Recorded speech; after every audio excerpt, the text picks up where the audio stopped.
पढ़ लेते हैं, फिर मुझे नहीं लगता यहाँ से कोई भी क्वेश्चन आएगा। क्वेश्चन कर लो, क्वेश्चन को मिलता है कहाँ तक हमने करा दिया।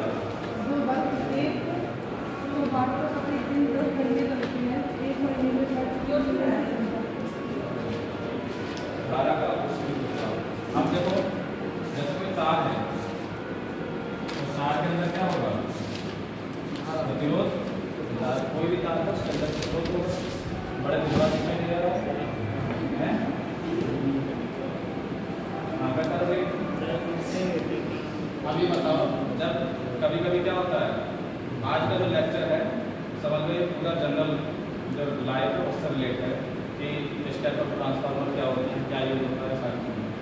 जैसे कोई तार है उसमें धारा प्रवाहित हो रही है, तो ये धारा जब इस तार के अंदर से प्रवाहित होगी तो ये प्रतिरोध जो है धारा का विरोध करेगा। ठीक, अच्छा, प्रतिरोध जितना ज़्यादा होगा धारा का विरोध भी उतना ज़्यादा होगा। यानी ये तार को क्या कर देगा, जब विरोध होगा तो इलेक्ट्रॉन क्या करेंगे, जब मूव करेंगे तो ऊर्जा को क्षय करेंगे, ऊर्जा खर्च करेंगे। वो ऊर्जा ऊष्मा के रूप में उत्पन्न होगी, बाहर निकलेगी। तो अगर किसी तार में धारा प्रवाहित हो रही है, उसके कारण से ऊष्मा उत्पन्न होने लगी तो क्या होगा, ये तो धारा का ऊष्मीय प्रभाव कहलाएगा। Heating effect of electric current, यानी इलेक्ट्रिक करंट फ्लो हो रही है, उसके कारण हीट क्या हो रही है, उत्पन्न हो रही है।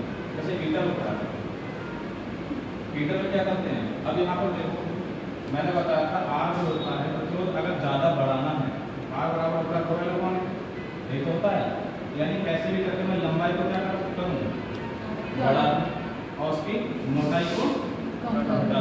तार जितना पतला होगा इलेक्ट्रॉनों को उसके अंदर से निकलने में उतनी ज़्यादा समस्या होगी, और जितनी ज़्यादा तार की मोटाई जितनी कम होगी तार उतना ही पतला होगा। ठीक, तो मोटाई को क्या करूँ, घटाऊँ, और या लंबाई को बढ़ा दूँ, तो क्या होगा, उसका प्रतिरोध बढ़ेगा। और जब प्रतिरोध बढ़ेगा तो क्या होगा, धारा को प्रवाहित होने में समस्या उत्पन्न होगी, और धारा यानी जो इलेक्ट्रॉन है प्रवाहित होने में समस्या उत्पन्न होगी तो वो ऊर्जा या ऊष्मा उत्पन्न करेंगे। वही क्या होगा, उसमें प्रभाव होगा। हीटर जो होता है, हीटर में देखा होगा तार जो होता है वो किस तरीके से होता है, मतलब तार की लंबाई को बढ़ाने के लिए हम उसे किस फॉर्मेट में कर देते हैं, कॉइल की फॉर्म में, होता नहीं होता है इस तरीके से कॉइल, क्योंकि हमें प्रतिरोध बढ़ाना पहली चीज। अब किसी तार का प्रतिरोध कम होता है, किसी तार का ज़्यादा। इसमें जो तार यूज किया जाता है कौन सा होता है, नाइक्रोम। इसमें नाइक्रोम का अंदर निकेल, क्रोमियम, आयरन और मैग्नीज। नाइक्रोम कोई धातु नहीं है, ये क्या है, मिश्र धातु। ठीक, तो इसमें ये सारी धातु में मिक्स होती है, जिसमें सबसे ज़्यादा कौन सी होती है, ये वाली। तो हमें क्या करना है कि सबसे पहले तो ऐसा धातु बनाओ, ऐसे मिश्र धातु बनाओ जिसका प्रतिरोध ज़्यादा हो। दूसरा क्या करना है, अब उसका प्रतिरोध और ज़्यादा करने के लिए हमने क्या करा, उसी धातु का स्प्रिंग बना लिया। उससे क्या हुआ, तार की लंबाई थोड़े से क्षेत्रफल में, मान लो जितने क्षेत्रफल में एक तार इतना आता, लेकिन यही मैं स्प्रिंग बना दूँ इसका तो ज़्यादा तार आ जाएगा, नहीं आ जाएगा। यानी तार लंबाई देखने में तो उतनी जगह में आ गया, लेकिन तार की लंबाई क्या है, बहुत ज़्यादा है। तो लंबाई बढ़ गई, इसका मतलब प्रतिरोध बढ़ गया। और तार जो होते हैं देखो, कभी मीटर के तार देखा बहुत पतले होते हैं, यानी मोटाई क्या होती है उनकी, कम, बहुत कम होती है। मोटाई कम कर दी तो उससे भी क्या होगा, प्रतिरोध बढ़ गया। अब यहाँ से जब धारा प्रवाहित होगी तो क्या होगा, जब धारा इसके अंदर से यानी इलेक्ट्रॉन जब इसके अंदर से गुजरेंगे तो जब गुजरेंगे तो क्या होगा, बहुत ज़्यादा प्रतिरोध का सामना करना पड़ेगा, बहुत ज़्यादा प्रतिरोध का सामना तो हीट उत्पन्न होगा। समझ आ गया।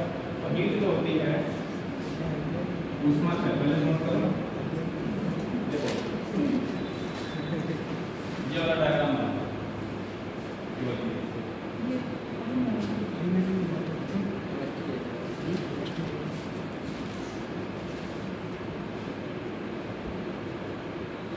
ये वाला डायग्राम जो है, तो हीट जो है यानी ऊष्मा है, ऊष्मा या ऊर्जा, बात वही होगी।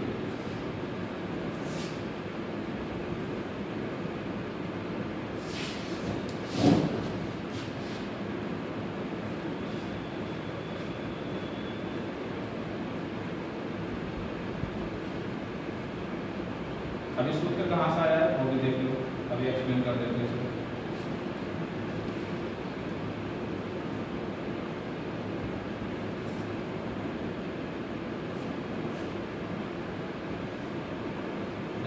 बल्ब को हमने 10 मिनट तक जलाया तो कितनी ऊर्जा उत्पन्न हुई, कितनी ऊष्मा उत्पन्न हुई या कितनी ऊर्जा खर्च हुई, वो निकालने के लिए क्या करते हैं, हमारा सूत्र क्या होता है, P बराबर क्या होता है, E अपॉन T होता नहीं होता है। E क्या है, ये ऊर्जा, यही ऊर्जा जो ऊष्मा के रूप में उत्पन्न करेगी, तो इसकी जगह मैं ये लिख सकता हूँ, जो ऊर्जा थी यही ऊष्मा के रूप में उत्पन्न हुई, यानी E की जगह में H कर दो, बात तो वही रही, ये क्या ऊर्जा है, ये ऊष्मा, दोनों क्या है, बराबर है। ठीक,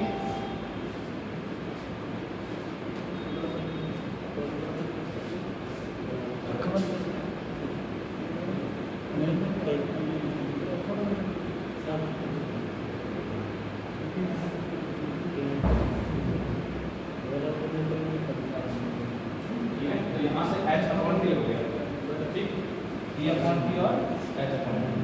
तो यहाँ से देखो H कितना आया, PT, H बराबर PT आ गया। अब P बराबर कल सूत्र पढ़े थे, P बराबर क्या है, VI, दूसरा V स्क्वायर बटे R और तीसरा I स्क्वायर R, ये तीन सूत्र थे। अच्छा, P की जगह में लगा दो पहले क्या, VI, तो सूत्र क्या आ गया, VIT आया नहीं आया। दूसरा सूत्र H बराबर क्या, P की जगह लगा दो दूसरा V स्क्वायर बटे R, तो क्या सूत्र बना, तीसरा अगर मैं क्या लगा दूं, I स्क्वायर R, देखो पहला वाला सूत्र बन गया जो लिखा था, यानी सूत्र तो बनी है, बस P की जगह हम अलग अलग चीजें क्यों कर रहे हैं। कई बार क्वेश्चन में क्या दिया हो, केवल तुम्हें दिया प्रतिरोध, समय और विभव, तब इस सूत्र से तो निकलेगा क्योंकि इसमें क्या धारा है, तो हम कौन सा सूत्र लगाएंगे, ये वाला। अगर दिया है प्रतिरोध, वो प्रतिरोध नहीं दिया, धारा, विभव और समय दिया है, तो ये वाला सूत्र लगाएंगे, और अगर धारा, प्रतिरोध और समय दिया तो ये वाला। तो हमें कन्वर्ट नहीं करना है, डायरेक्ट सूत्र लगा देना, ठीक है, ये नोट करो।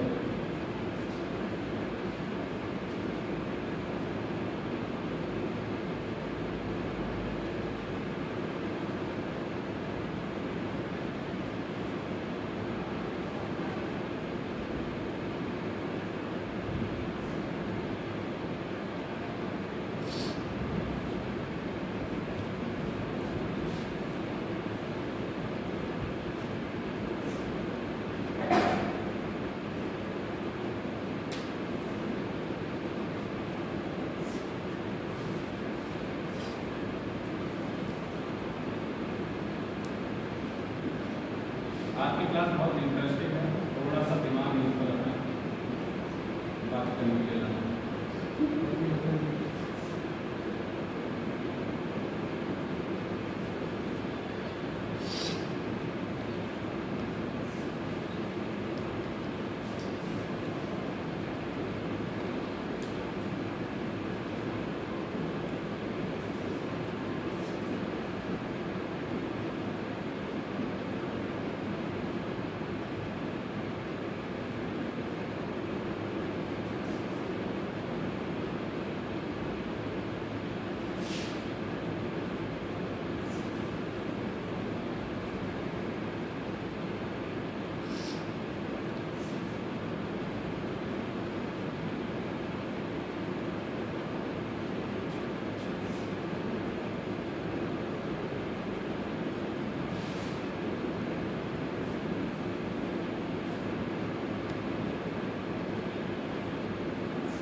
H क्या होगा,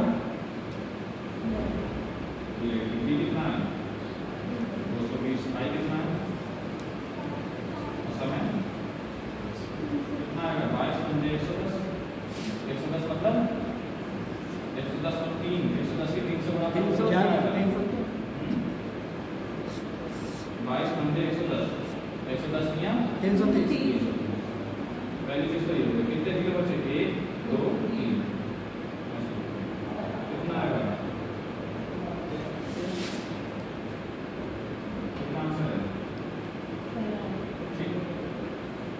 समझ आ गई?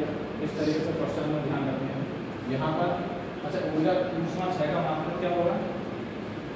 इसका मात्रक क्या होगा? ऊर्जा का मात्रक क्या होता है? जूल। मात्रक क्या है? जूल।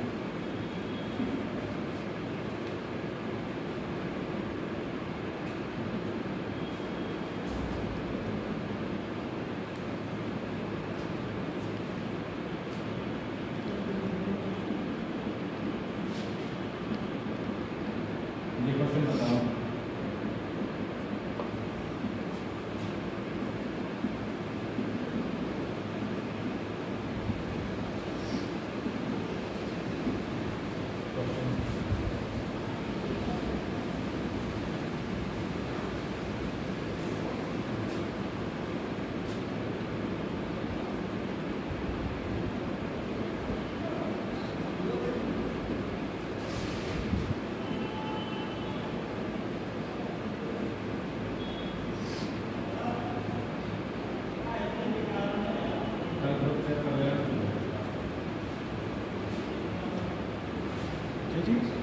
ग्रुप को चेक कर लेना।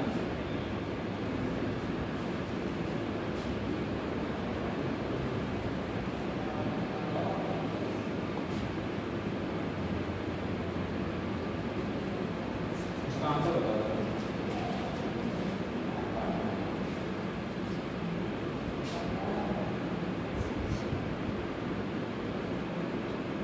क्या आंसर होगा?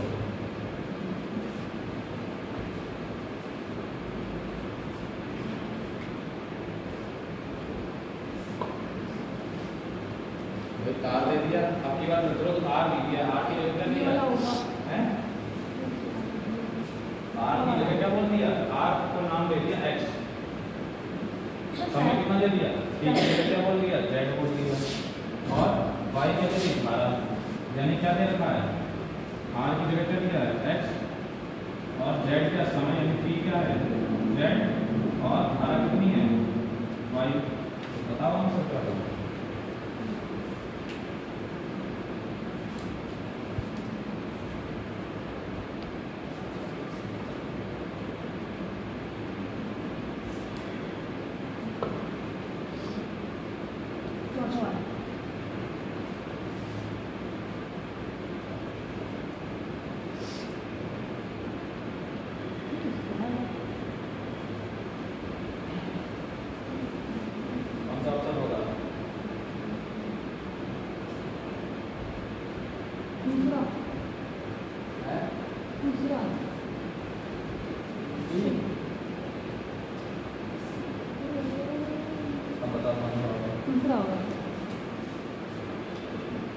एच बराबर क्या होता है? आई स्क्वायर आर टी।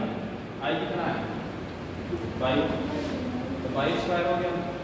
आर कितना है? एक्स, तो सी है, सी हुआ ठीक, और टी कितना है? तो कौन सा ऑप्शन होगा? सी। पहले सब गलत थे। ऑप्शन आई कितना? 22 स्क्वायर एक्स, और तब नहीं है, पता होना चाहिए तब कब लगे होना आता नहीं है।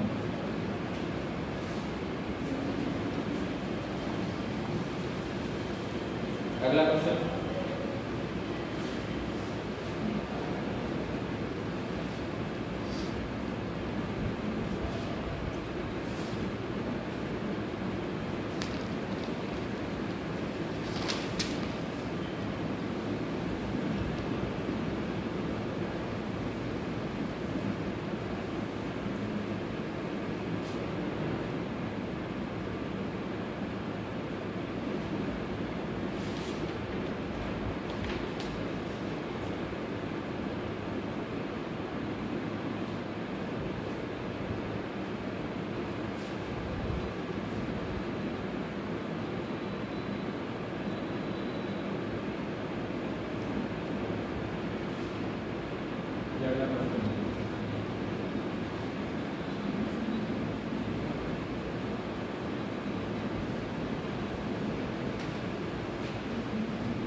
गलत बोलने पर जेल होगा।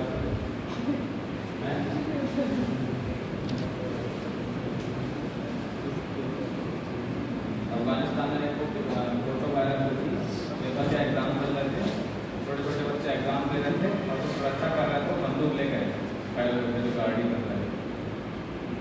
तो कौन नकल करेगा? तो इसका आंसर है एक्स बराबर क्या होता है आई स्क्वायर आर टी। तो तीनों सूत्र याद रखो, आई स्क्वायर आर टी, दूसरा बी स्क्वायर टी बटे आर और डी एक्स। ये सूत्र धारा के वर्ग के है, मतलब किसके वर्ग के समानुपाती है। धारा के वर्ग की होती है और ये विभव के वर्ग की होती है। प्रतिरोध तो सिंगल है, तो वर्ग के साथ समानुपाती है नहीं प्रतिरोध। अगर उसका समानुपाती प्रतिरोध के लिए वर्ग नहीं होगा तो इसके भी होगी और इसके भी। तो ये केस अलग हो जाएगा। कौन सा ऑप्शन सही होगा? ठीक है, क्योंकि यहाँ प्रतिरोध दे रखा है जो कि सिंगल है, तापमान दे रखा है, होता भी समय होता है, समय दे रखा है उसकी पावर 1 है, तो हो गई।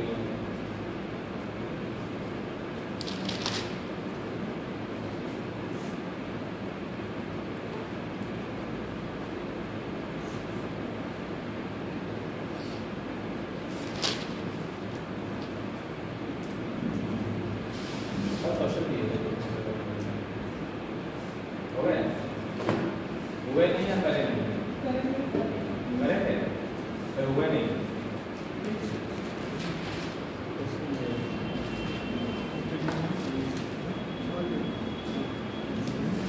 क्या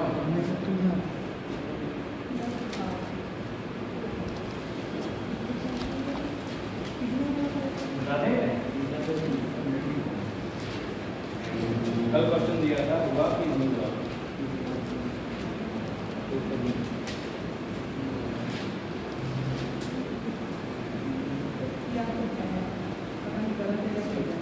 चलो क्लास में बात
मीटर है हमारे पास 2 किलोवाट का, ठीक। उसको और यूनिट विद्युत ऊर्जा लागत कितनी? 4 किलोवाट, मतलब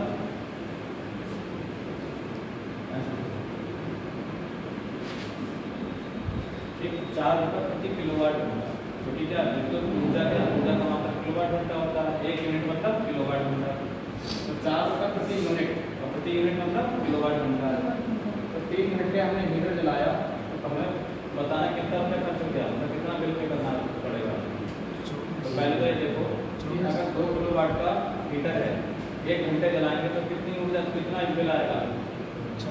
4 1 किलोवाट घंटा। अगर हीटर होता है 1 किलोवाट का और इसका मैं जलाता 1 घंटा, तो कितना आता? 1 किलोवाट घंटा आता ना जी, ठीक। 1 किलोवाट को 1 घंटे जलाऊंगा तो एक यानी 1 यूनिट बनेगा। एक बिल जो आएगा वो 1 यूनिट आएगा। अब मैंने क्या करा, 2 किलोवाट का है तो कितने घंटे जला रहा हूँ? 3 घंटे, तो कितना 2 3 6 किलोवाट घंटा। और ये क्या होता है? यही तो यूनिट है, यानी 6 यूनिट बिल आया। 6 यूनिट बिल आया तो इसका कितना? और 1 यूनिट का कितना है? 4। 6 यूनिट कितना हो जाएगा? 24। नहीं आया समझ? भाई हमें किलोवाट घंटा रखना है, ठीक। तो इसको सॉल्व कैसे करेंगे? हम जानते हैं ऊर्जा E टी बराबर क्या होता है? टी इंटू टी, ये तो था। अब टी कितना? 2 किलोवाट, और समय कितना है? 3 घंटे। तो कितना आया? 3 दूनी 6 किलोवाट। ये कितनी ऊर्जा 3 घंटे जलाएंगे तो 6 किलोवाट घंटा ऊर्जा खर्च करेगा। अब 1 किलोवाट घंटे का रुपये कितना है? 4। तो 6 किलोवाट घंटे कितना होगा? 24। ठीक है? नहीं आया समझ में? नहीं आया तो पता है क्या नहीं आया बताओ।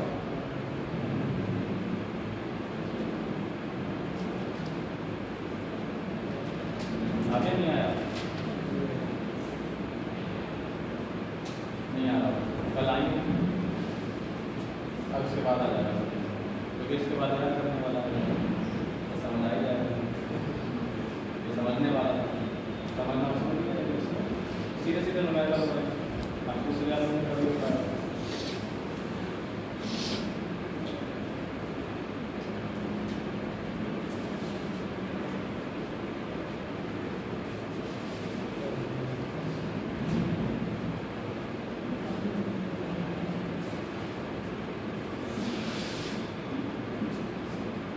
हीटर, इसके बारे में जो छोटे मोटे क्वेश्चन आ जाते हैं। हीटर का जो तार होता है जब उसमें धारा प्रवाहित करते हैं वो गर्म हो जाता है, क्या ऐसा होता है तार पिघल जाता हो? नहीं पिघलता। यानी इसका जो गलनांक है यानी मेल्टिंग पॉइंट है वो कम होगा ज़्यादा होगा? ज़्यादा होगा, तभी तो नहीं पिघल रहा है। यानी ज़्यादा टेम्परेचर पर भी ये पिघल नहीं रहा। यानी हीटर के अंदर कौन सा तार यूज करते हैं? नाइट्रोम। और इसके अंदर कौन कौन से नाइट्रोम क्या है? ये क्या है? मिश्र धातु। मिश्र धातु में धातु मिक्स करेंगे, कौन कौन सी धातु मिक्स करते हैं? निकेल प्लस क्रोमियम प्लस लोहा और मैग्नीशियम। लोहा क्यों? ताकि इसके अंदर थोड़ी, लोहा क्या होता है? थोड़ा सा जल्दी टूटता नहीं है, यानी मजबूती आ जाती है, इसलिए क्या करते हैं? लोहा ऐड करते हैं। ठीक, तो ये क्या इनके नाम लिखूं? निकेल, ये क्रोमियम, लोहा और मैग्नीशियम। सबसे ज़्यादा कौन से होते हैं? निकेल और ये सबसे ज़्यादा है। तो एग्जाम में क्वेश्चन आएगा, कहाँ से नहीं आएगा? यहाँ से आएगा। तो निकेल मिश्र धातु, निकेल में उपस्थित होती है ऑप्शन वाला, कभी कभी होता है। चारों क्वेश्चन कम ज़्यादा। इसका देखो गलनांक कितना होगा? इसको कहेंगे मेल्टिंग पॉइंट। ये कम होगा ज़्यादा? प्रतिरोध कैसा होगा इसका? जो तार होगा इसका प्रतिरोध कम होगा ज़्यादा होगा? ज़्यादा होगा। प्रतिरोध ज़्यादा होगा तो इलेक्ट्रॉन पास नहीं होंगे, कभी तो इलेक्ट्रॉन ऊर्जा खत्म करेंगे अपनी, प्रतिरोध क्या होगा? ठीक है। और अगर इसका सिद्धांत पूछा जाए किस सिद्धांत पर काम करता है तो क्या सिद्धांत होगा? विद्युत धारा का ऊष्मीय प्रभाव। ये तो सिद्धांत है। जब विद्युत धारा प्रवाहित हुई तो हीट उत्पन्न हो रही है, यानी ये heating effect of electric current पर वर्क करता है। नहीं आ समझ? यहाँ से ये क्वेश्चन बन सकते हैं, तो बताना चाहिए, नोट करो।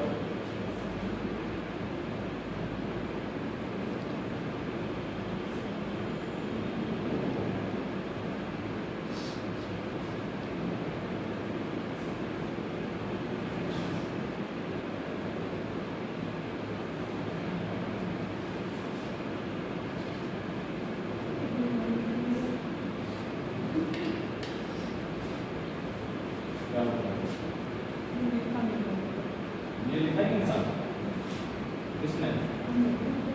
हमारी गलती थोड़ी।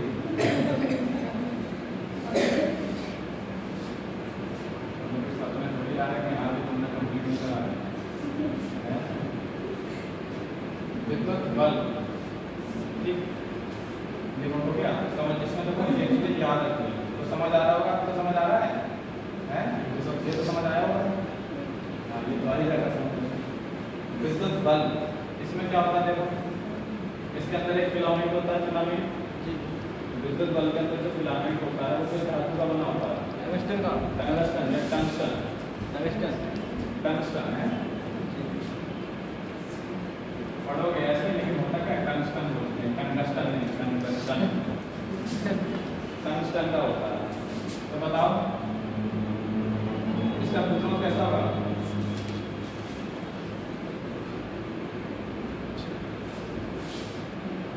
बल्ब जब 100 वाट का बल्ब लेकर के आए और थोड़ी देर के लिए जला दो, फिर उसे हाथ में बदलो, क्या होगा? गर्म होगा, हाथ जल जाएगा।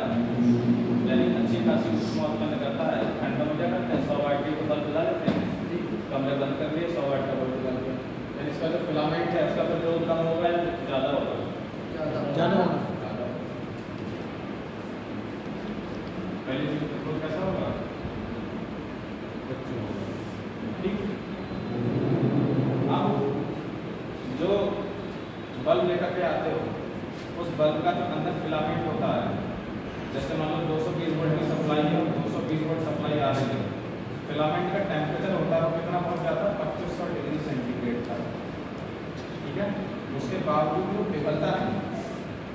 मतलब जब अपनी पूरी ऊर्जा के साथ वो बल्ब जलता है तो उसके टंगस्टन का फिलामेंट जो है 2500 डिग्री सेंटीग्रेड का टेम्परेचर होता है। हमें तो ऐसा लगता है कि टेम्परेचर ही नहीं, लेकिन एक्चुअली 2500 डिग्री सेंटीग्रेड होता है। तो तब भी वो फिलामेंट खराब नहीं होता है। ठीक, लेकिन अब पता चला 2500 होता है तो आगे 440 वोल्ट, तब क्या होगा? 220 के हिसाब से डिजाइन किया जाएगा। तो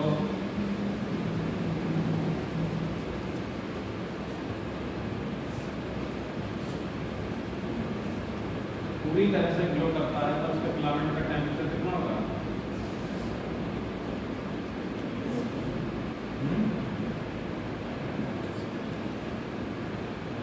2500।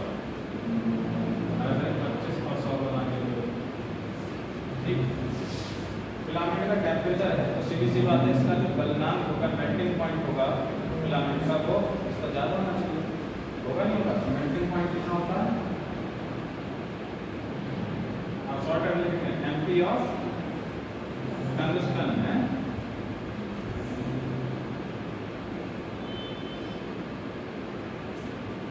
ठीक है, और इसका सिद्धांत क्या होगा? किस सिद्धांत पर काम करेगा? जो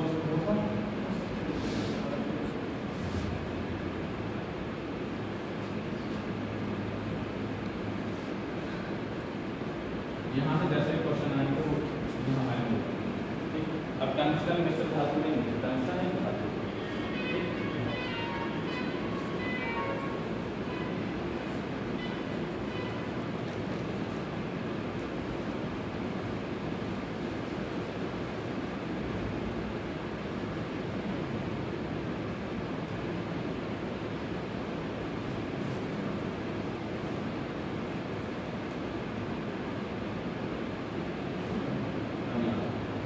बताओ यूज वायर कहाँ यूज करते हैं?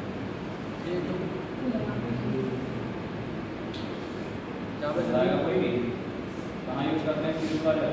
लोड के लिए होता है सब चीज़ें से, इसलिए होता है ये। ज़्यादा जैसे क्षमता, जितनी क्षमता यूज करनी है बत्ती की उतनी पे लगाया जाता है। ज़्यादा अगर उस पर क्षमता जाएगी उसकी धारा जैसे तो ये फ्यूज टूट जाता है। फ्यूज वायर कहाँ लगाया जाता है? पहली चीज देखो, घर में पूरी वायर क्या होती है? समांतर क्रम में, घरों की वायर समांतर क्रम में होती है। लेकिन बाहर से जो आया सिग्नल, कौन से दो तरीके के वायर होते हैं? लाइव यानी और न्यूट्रल, और एक आर्थिक वाला। लाइव वायर जिसमें धारा एक्चुअली प्रवाहित होती है, लाइव वायर को पकड़ दोगे तो बस पकड़ ही पाओगे, उसके बाद तो फिर छोड़ेगा ही नहीं। न्यूट्रल वायर से कोई समस्या नहीं है, यानी धारा ऐसे से प्रवाहित होती है, इधर से इलेक्ट्रॉनों के लिए कंप्लीट क्लोज सर्किट चाहिए होता है। तो अब यहाँ पर हम क्या करते हैं? वैसे तो पूरी वायर क्या करते हैं? स्टडी करते। कभी कभी क्या होता है कि भाई धारा आ रही है इधर से, ठीक, हमने क्या करा? एक लगा दिया फ्यूज वायर, एक वायर लगाया। क्यों लगाया? कि कभी कभी धारा आ जाती है ज़्यादा, ज़्यादा धारा आ गई, हाई वोल्टेज आ गई, चाहिए तो इन्हें कितना, ये पूरे दिन भर के लिए 4 गिलास पानी चाहिए पंखे वालों को, पंखे को चलने के लिए 4 गिलास पानी चाहिए। एक बार हम 1 गिलास पानी ही पी सकते हैं, और हम ना गिलास की जगह क्या कर रहे हैं, बाल्टी लो भाई पी जाओ। ठीक, तो क्या होगा, तुरंत उनका सिस्टम फेल हो जाएगा। तो सेम प्रोसेस क्या है कि यहाँ से जितनी ज़रूरत है भाई, जितने धारा चाहिए किसी भी अप्लायंस को चलने के लिए, उतनी धारा तो जाए, कोई समस्या नहीं है, नहीं पिघलेगा। लेकिन जैसे ही क्या होगा, धारा भी ज़्यादा, हम बाल्टी से लेकर गए पानी, क्या होगा, तुरंत तार क्या होगा, पिघल जाएगा, यानी जल जाएगा। तो सर्किट क्या हो गया, अब यहाँ पर मान लो पंखे, कूलर, AC जो लगे हैं वो सब लगे हैं, लेकिन तार यहाँ से टूट गया तो फिर क्या होगा, धारा फ्लो नहीं होगी, तो ये सर्किट खराब होने से बच जाएंगे जितने भी अप्लायंसेस हैं उपकरण। तो फ्यूज वायर का काम क्या होता है, बचाव, मतलब कह सकते हैं ये भी क्या है, बचाव जल्दा मुखिया है ये। ठीक, इसका काम है लोगों को बचाना, किन लोगों को, जितने भी विद्युत उपकरण है उनको। फ्यूज वायर बना किस किस से होता है,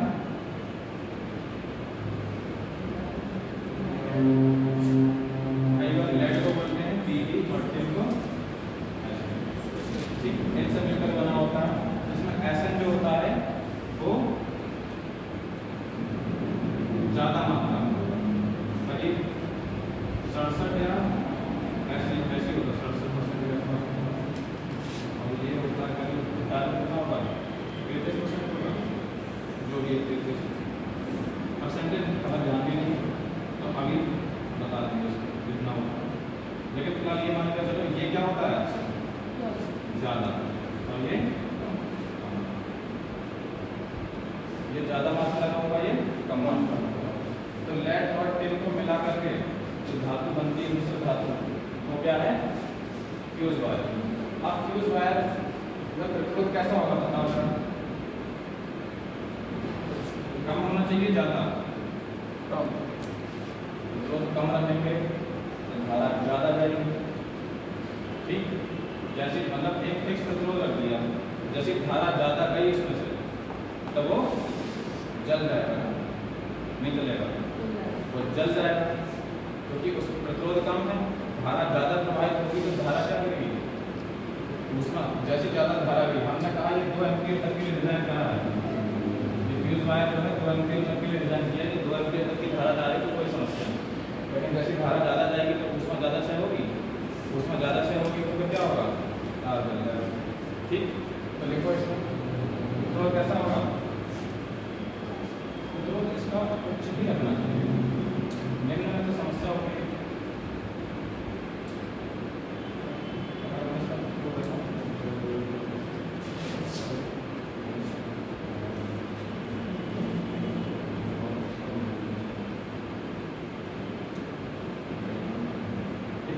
मेरे हिसाब से मुझे लगता है उच्च होगा, गलत होगा, उच्च रखेंगे तब तो क्या होगा, वायर जलाना ही क्या है, फिक्स रखेंगे ना, उच्च का मतलब थोड़ा कि अनंत कर दिया, कोई प्रतिरोध है, हमने प्रतिरोध को दिया, उसकी वैल्यू फिक्स करी। ठीक, प्रतिरोध ऊंचा, तार देखना फ्यूज वायर पतला होता नहीं होता, तार पतला कर दिया तो ऑब्वियसली उसका प्रतिरोध ज़्यादा हो जाएगा, लेकिन सड़क तो उतनी बड़ी है ना, ठीक, सड़क उतनी बड़ी है, धारा उससे लिमिटेड ही जा सकती है, और धारा कहीं होने से आगे ज़्यादा, जैसे ज़्यादा आएगी तो क्या होगा, उसमें से ज़्यादा होगा, उसमें से ज़्यादा होगा तो ये फेल हो जाएगा। अगर प्रतिरोध निम्न रखेंगे तो क्या होगा, कोई विरोध करने का मतलब ही नहीं है, विरोध करने का मतलब ही नहीं, तो धारा आराम से पास हो जाएगी, आराम से पास हो जाएगी, फिर फ्यूजी क्यों लगेगा, नहीं कहाँ होगी, फिर फ्यूजी कहाँ लगेगा, हीट उत्पन्न ही नहीं होगी। भाई इलेक्ट्रॉनों को जब कह रहे हैं कि हाँ इधर से नहीं निकलना है, तभी और उन्हें निकलना है, तो क्या करेंगे, हमसे जोर जबरदस्ती करेंगे निकलने के लिए, तो ऊर्जा खत्म होगी, और हम कह रहे हैं कि जाओ इसको जाना जाओ, तो विरोध ही नहीं हो रहा है, जब विरोध नहीं होगा तो उसमें उत्पन्न नहीं होगी। ठीक है, लेकिन इसका मेल्टिंग पॉइंट क्या होगा, वो कम होगा, गलना नहीं समझे, विरोध कुछ होगा और इसका मेल्टिंग पॉइंट, क्योंकि ज़्यादा मेल्टिंग पॉइंट हुआ तो क्या होगा, ये पिघलेगा ही नहीं, तो इसका जो गलनांक है वो कम होना चाहिए, नहीं समझे।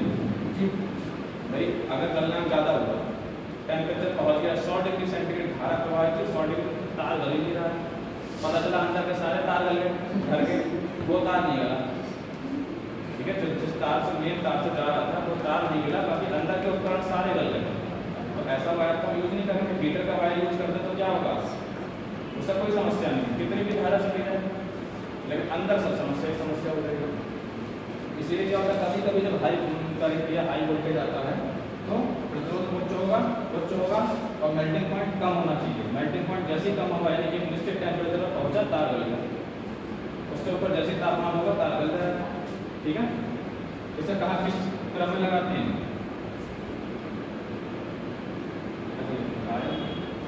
वायर के श्रेणी क्रम।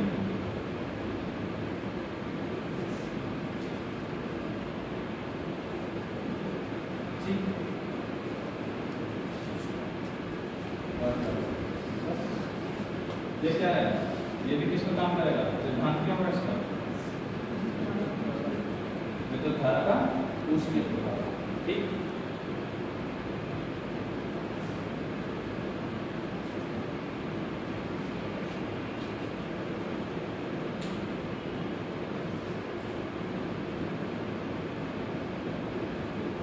ये समझ आया, डाउट है भी।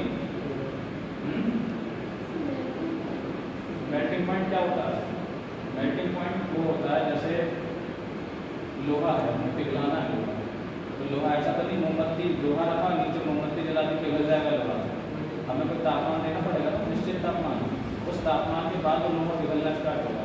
तो जिस तापमान पर कोई ठोस क्या हो पिघलने लगे, यानी द्रव अवस्था में बदलने लगे, वो गलनांक कहलाता है। गलनांक यानी मेल्टिंग पॉइंट।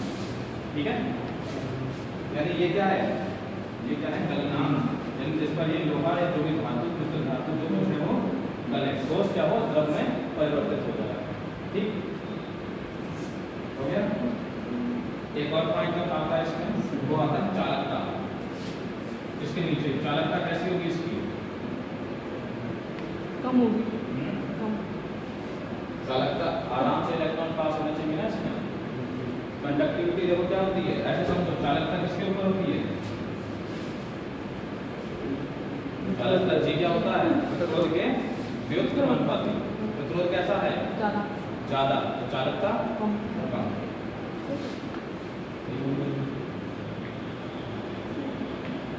वैसे देखो ये समझ तो आ गया, लेकिन यहाँ हम यूज कर रहे हैं, ध्यान रखना, ये है धातु, ये सब क्या है धातु, और धातु की चालकता कम होती ज्यादा होती है, ज्यादा होती है। ठीक, ये ध्यान रखना, यहाँ चालकता अगर वैसे पूछा जाएगा तो ज्यादा लिखना है इसको। क्यों ज़्यादा है, क्योंकि ये धातुओं का मिक्सचर है।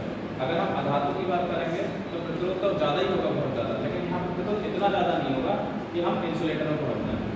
ठीक है, हम किसमें अभी भी कंडक्टिविटी यानी धातु के अंदर है, और धातु के अंदर चालकता ज़्यादा होगी।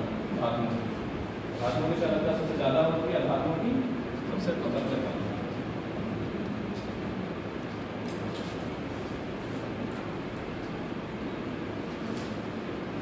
समझ आ गया,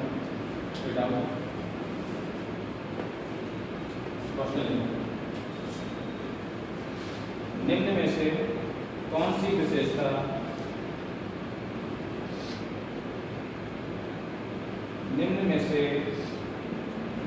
सी विशेषता फ्यूज तार के लिए उपयुक्त नहीं है। निम्न में कौन सी विशेषता फ्यूज तार के लिए उपयुक्त नहीं है।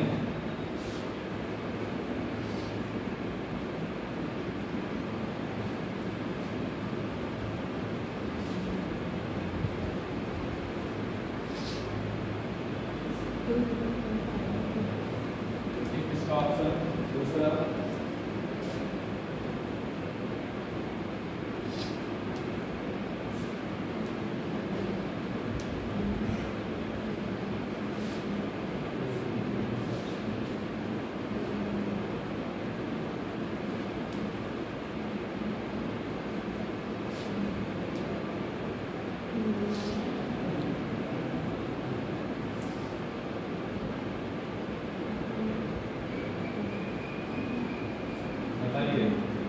इनका पूछा कौन सा गलत होगा, ऑप्शन बताओ। तीन गलत लगे कम जलन। थे। हैं? सी कम जलन। जो गलत लगेगा तुम गलत तो सी होगा वाला। तो सही है। गलनांक तो कम होना चाहिए। तो होगा। ज़्यादा होगा तो गलेगा नहीं तार। चौथा तार सब तो गल जाएगा तार। चौथा वाला सही है चौथा वाला। पहले समझ लेते हैं। तो बढ़िया है। देखो तार है, लेकर किस तार? अगर देखो तार पतला है तो प्रतिरोध कैसा होगा? गैलरी पतली है तो प्रतिरोध ज़्यादा ज़्यादा। होगा। हमें प्रतिरोध चाहिए उच्च, तो प्रतिरोध ज़्यादा होगा ठीक। लेकिन साथ में अगर तार मोटाई ज़्यादा है तो क्या होगा? बहुत कम होता है। तो मोटाई से प्रतिरोध क्या होगा? यानी गैलरी बड़ी है। ठीक, गैलरी लंबी तो है ही लेकिन बड़ी भी है गैलरी, तो उससे क्या होगा? प्रतिरोध कम। यानी ये क्या है? बड़ा रहा प्रतिरोध और ये घटा रहा है, तो इसका कोई मतलब ही नहीं, गलत हो गई है। ये वाला मोटा और छोटा, ठीक, तार मोटा है वो, हाँ तार मोटा है और तार छोटा है। तार छोटा का मतलब क्या होगा? तार की लंबाई कम, ठीक, लंबाई कम है तो प्रतिरोध कम होगा, और मोटा ज़्यादा है तो प्रतिरोध ज़्यादा होगा। ज़्यादा होगा। यहाँ प्रतिरोध ज़्यादा है और यहाँ प्रतिरोध कम है। ठीक। पहले समझ लो, कम गलनांक है। कम गलनांक का मतलब कि तार पिघल जल्दी करेगा। अगला क्या? बाकी तारों से उच्च प्रतिरोध। अगर बाकी तारों से, ये जो तार जो इसके अंदर लगे हैं उससे क्या हो? प्रतिरोध कम होगा, तो क्या होगा? धारा आसानी से प्रवाहित होगी। धारा आसानी से प्रवाहित होगी तो वो गर्म ही नहीं होगा। तो बाकी तार से उच्च प्रतिरोध होना चाहिए, यानी ये तो हमारा सही हो गया, ठीक। कम गलनांक होना चाहिए, सही हो गया।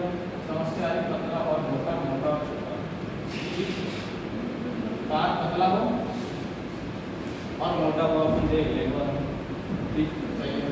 पतला हो मोटा हो, इससे क्या होगा? तार पतला हो गया तो बढ़ गया, तार मोटा हो गया तो इसका ऑप्शन कम होना चाहिए। दो लग रहे हैं। हमें गलत लग रहा है, दोनों ऑप्शन गलत है।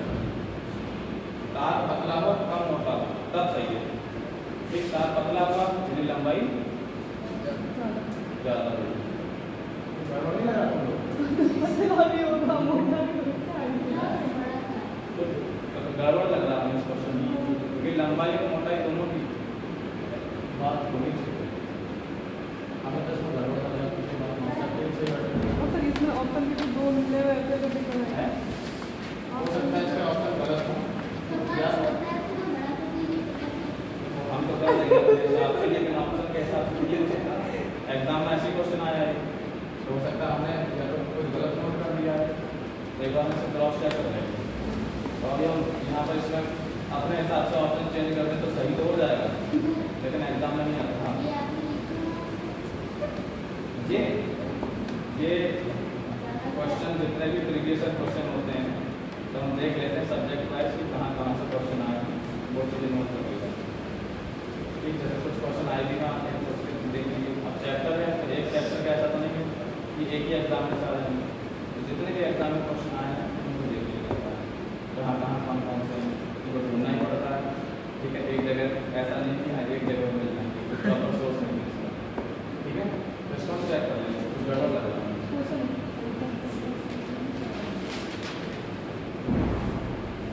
इसको देखना हमें भी शायद गड़बड़ लग रहा है। ये बाल बता रहे हैं ऑप्शन। आपको बता दें, कल करा दें, देख लेंगे तो या ये हमें देखेगा।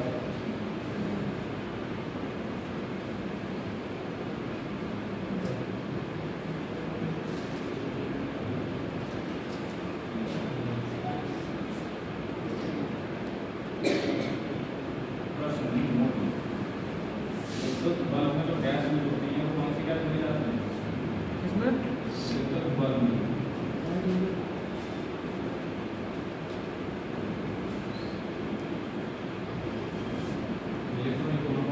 Nitrogen, argon, N2 plus argon, R यानी AR, ये गैस मिल जाती है। एग्जाम में क्वेश्चन आ गया कौन सी गैस मिल जाती है पता होना चाहिए।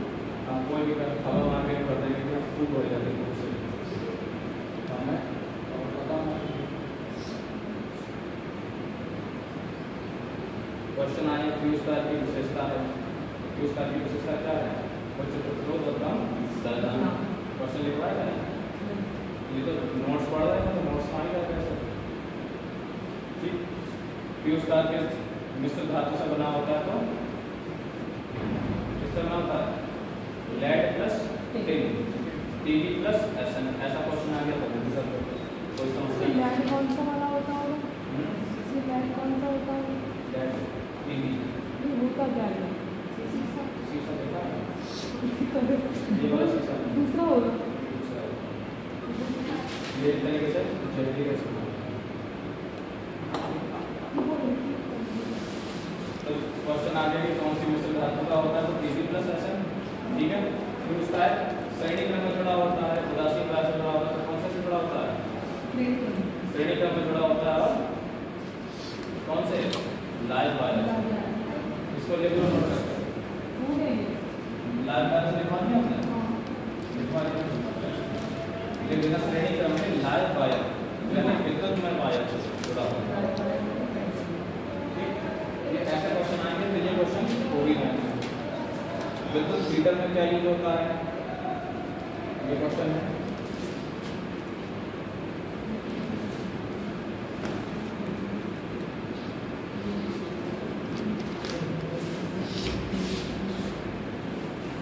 देखो क्वेश्चन कैसे आया है ये देखने वाली बात है। 4 धातु होती हैं लेकिन सर 2 ही धातु दी है, टंगस्टन, नाइट्रो।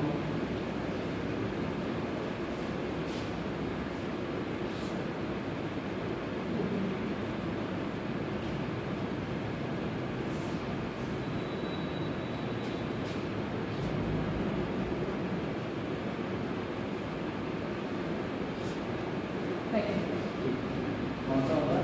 सेकंड होता है। एक कभी देखा होगा एक शब्द आता है ब्रॉन, आता है ब्रॉन और एक आता है ब्रास। ठीक, जब हम लोग चुनाव कराते हैं तो हमें जो मोहर मिलती है, मीठा सील की जो मोहर होती है वो बनी होती है ब्रास सील से। ठीक है, एक ब्रॉन होता है। तो ये भी क्या है? मिश्र धातु है। टंगस्टन पता है धातु है, नाइट्रो में जाके जुड़ा हुआ है।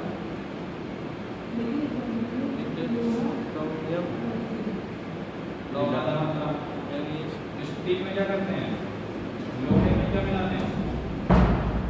कार्बन, थोड़ा बनता है। एक होता है ब्रास और एक होता है ब्रॉन। एक Cu प्लस एसएन, एक Cu प्लस Zn, ये होते हैं। आप समझते क्या आते हैं? कॉपर जिंक ये होता है या इसमें होता है? कॉपर जिंक मिला होता है इसमें। है कॉपर जिंक जैसे ब्रॉन्ज आ गया तो ब्रॉन्ज में जा आता है जिंक, जेड। लेकिन जिंक क्या होगा?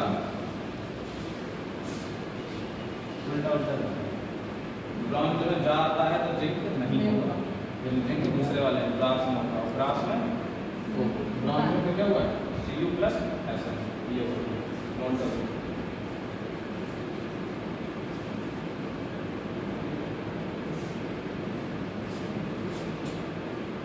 ध्यान रखना, ब्रास तो कॉपर तो दोनों में कॉमन है, सा यानी फिर एसएन, तो एसएन दूसरे वाले में ब्रॉन्ज वाले। तो जहाँ ब्रॉन्ज है तो जेडन आता है, तो जेडन किसमें आएगा? ब्रास वाला। ठीक,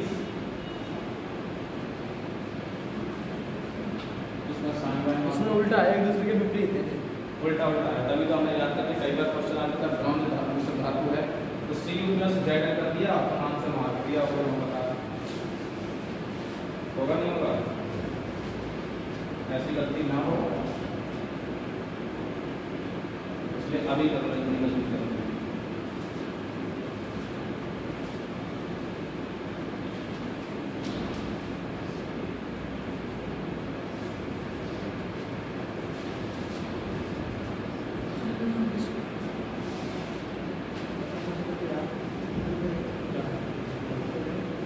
क्या होगा?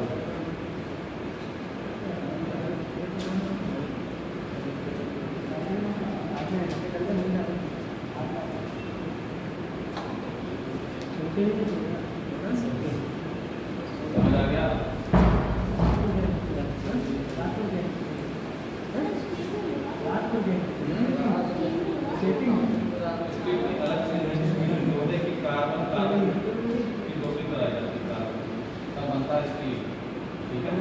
ज़्यादा कार्बन की मात्रा इसके अंदर होगी उतना ही बढ़िया हाँ वही बोले रहे हैं। तो लोहा स्टील हाथ को लग रहे हैं स्टील की क्या लंबाई है उसके अंदर कार्बन ऐड किया जाता है।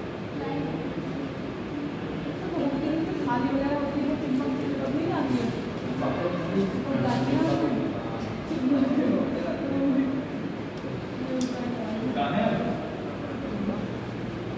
आप थोड़ा सा अमीटर वोल्टमीटर गैल्वेनोमीटर ये पढ़ने फिर अमीटर से वोल्टमीटर गैल्वेनोमीटर अमीटर और अमीटर से गैल्वेनोमीटर गैल्वेनोमीटर से वोल्टमीटर ये सब पढ़ेंगे।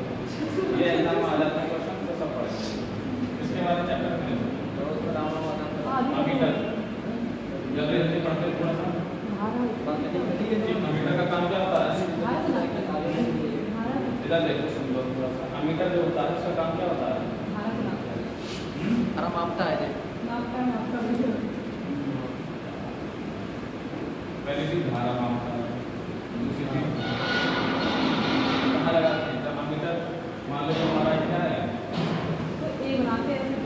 बैटरी के अमीटर को हमेशा क्या करते हैं? समांतर क्रम में जोड़ते हैं, श्रेणी क्रम में। समांतर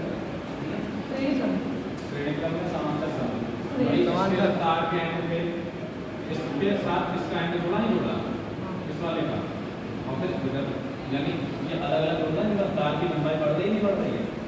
तार की लंबाई बढ़ती है तो श्रेणी क्रम तो श्रेणी क्रम में ही कर जोड़ते हैं। इसका आंसर होता है इसका प्रतिरोध कैसा होना चाहिए? भाई तार है हमें कुछ मेजरमेंट करना तो तार को लगाएंगे, जब तार लगाएंगे तो प्रतिरोध होगा ही होगा। तो अमीटर का प्रतिरोध कैसा होना चाहिए? कम होना चाहिए ज़्यादा? हमें क्या मेजर करना है कि धारा कितनी जा रही है। हमने प्रतिरोध लगा दिया मीटर के अंदर, अब मीटर का प्रतिरोध कम हो या ज़्यादा हो? ज़्यादा हो तो कम हो, ज़्यादा होगा तो क्या होगा? धारा निकली मीटर जब क्रॉस करने देगा धारा कितनी लंबी होगी धारा? ज़्यादा चीज़ को अपने लिए यूज नहीं कर लेगा। ज़्यादा हो जाएगी फिर। धारा किसी से यूज हुई मेरे एक हाथ से दूसरे हाथ तक अगर मुझे खाना ही है, लड्डू पास हो रहे हैं तो मैं क्या करूँगा? पहले इधर से मिठाई करके दूसरे हाथ में जाएगी तो उससे पहले कुछ खा भी लूँगा। तो ऐसा ना हो, मेरा काम क्या है कि कितने लड्डू जा रहे हैं, ठीक कितना मेजर करना है। अब मैं ही लड्डू खा लूँगा तो कैसे बताऊँगा कितने लड्डू गए? काम करके बताऊँगा नहीं बताऊँगा। सेम प्रोसेस का इसका प्रतिरोध कैसा होता है? कम। सब कोशिश करते हैं अमीटर का प्रतिरोध निम्न रखा जाए। ठीक प्रतिरोध कैसा होना चाहिए? नहीं आ रहा समझ। फिर धारा जाएगी तो इसके अंदर से होकर, जब इसके अंदर से होकर जाएगी अमीटर का काम जाने नहीं देंगे तो क्या होगा? थोड़ा ज़्यादा होगा ना इसका, तभी तो नहीं जाने देगा। लेकिन इसका काम है इसके अंदर कितनी धारा जा रही है। तो अगर मान लो इसका प्रतिरोध ज़्यादा होगा तो धारा कम जाएगी ना। फिर इसमें सचिव बांध देते हैं धारा कितनी जानी है इसमें। इसमें धारा बांधी जाती होगी कितनी जानी है इसमें। हाँ अमीटर का काम है धारा को मापना। अब अगर अमीटर नहीं लगा होता धारा जा रही मान लो 5 एम्पीयर जा रही थी, जैसे अमीटर लगाया आप मीटर का धारा जाने को पूछना है। यदि 5 एम्पीयर की जगह 1 एम्पीयर जा रही है तो कहाँ मापा उसने? नहीं मापा ना, गलत मापा है। यानी इसने अपना प्रतिरोध क्या कर लिया? कम कर लिया। जब निम्न कर दिया प्रतिरोध तो क्या होगा? धारा गई, उससे कोई फर्क नहीं पड़ता। ठीक है, थोड़ा बहुत तो धारा खर्च करेगा, थोड़ा बहुत तो खाएगा। जब लड्डू इधर से इधर पास लेंगे तो हो सकता है एक आध कण खा ले, लेकिन बहुत ज़्यादा ये नहीं खाएगा। तो इसलिए क्या धारा बहुत ज़्यादा यूज नहीं करेगा, बाकी धारा किसी जाएगी किसी में जाएगी तो ज़्यादा धारा पता चल जाएगी। यानी प्रतिरोध कैसा हो? निम्न। और प्रतिरोध में कैसे जुड़ा होना चाहिए? समांतर क्रम में, श्रेणी क्रम में। श्रेणी क्रम में होना चाहिए ना, श्रेणी में जो है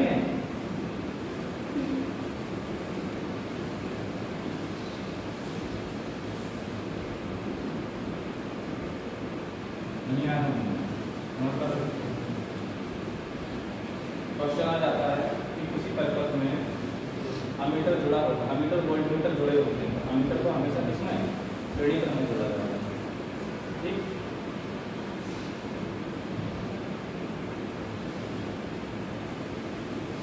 वोल्टमीटर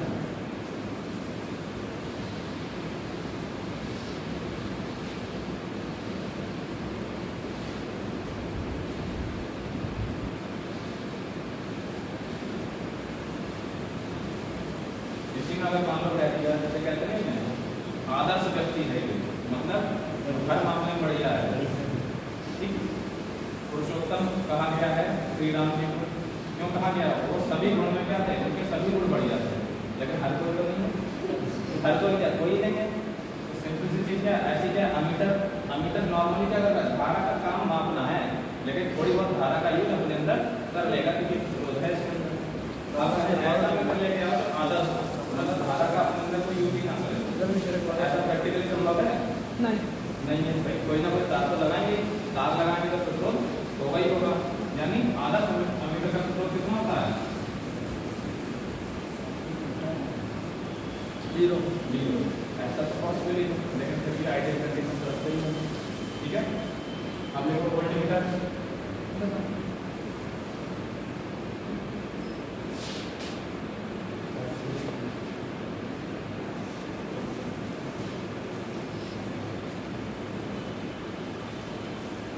इसका काम क्या है?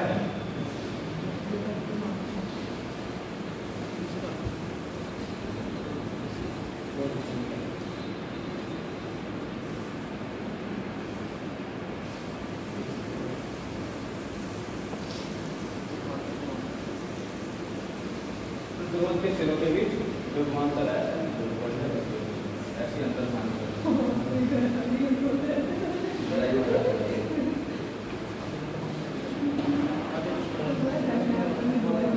नीलो वाला बहुत बढ़िया पानी की ऊंचाई लेकिन पानी कितना बड़ा क्या हुआ? सर जी गर्म हवा आ रही है इससे।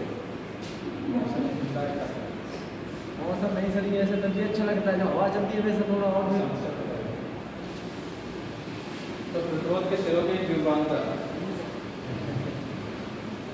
आप ये बताओ, जैसे ये प्रतिरोध है,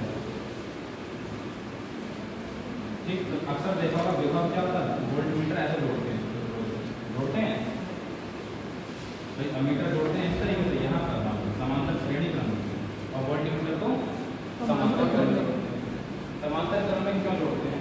क्योंकि इससे केवल क्या बताना है कि इसके अक्रॉस वोल्टेज कितना है, इस पॉइंट पर वोल्टेज कितना है, इस पॉइंट पर कितना, दोनों का अंतर ही तो बता पाइए कि यहाँ से यहाँ तक कितना ऊर्जा खर्च हुई, यानी कितना वोल्टेज में ड्रॉप हुआ। यहाँ पर ज़्यादा होगा, यहाँ अगर धारा मान लो यहाँ बहेगी, धारा उच्च विभव से निम्न विभव होती है, निम्न विभव से उच्च विभव होती है। उच्च विभव से निम्न विभव, तो उच्च क्या है? यहीं पर तो होगा और निम्न यहाँ पर होगा। धारा का इधर फ्लो हो रही है, तो यहाँ पर इसका काम क्या है कि मान लो यहाँ वोल्टेज कितना था 10 और यहाँ था 5, तो ये कितना बताएगा वोल्टमीटर? 10 - 5 वोल्ट बताएगा, दोनों का डिफरेंस। वोल्टमीटर का काम क्या होता है? विभवांतर, पोटेंशियल डिफरेंस को मेजर करना है। अब देखो धारा यहाँ पर आई, अब इसके पास क्या है? वोल्टमीटर जोड़ा पारदर्शिता कर ली। धारा के पास दो रास्ते हैं, एक तो ये रास्ता और एक इधर से भी जा सकते हैं, इधर से। तो वोल्टमीटर का प्रतिरोध कैसा होना चाहिए? ज़्यादा होना चाहिए, कम? हमें क्या मापना है? धारा को, अगर धारा इधर से जाएगी तो क्या इसको उतनी धारा मिल पाएगी? और जब उसको धारा इतनी नहीं मिलेगी तो विभव क्या होगा? अंतर आएगा नहीं आएगा? तो यहाँ पर क्या धारा को भेजना इधर, धारा इधर ना जाए, तो इसका प्रतिरोध कैसा रखूँगा? ज़्यादा प्रतिरोध होगा तो क्या होगा? उच्च प्रतिरोध होगा तो धारा उधर नहीं जाएगी, कम से कम जाएगी, जाएगी तो जरूर नहीं, लेकिन क्या होगा? बहुत कम जाएगी। यानी प्रतिरोध कैसा रखा जाए इसका? उच्च, यानी इसका प्रतिरोध उच्च होता है। वोल्टमीटर में जो प्रतिरोध तार यूज करेंगे वो उच्च प्रतिरोध वाला होगा, अमीटर में निम्न प्रतिरोध वाला होगा। इसे कहाँ लिखते हैं?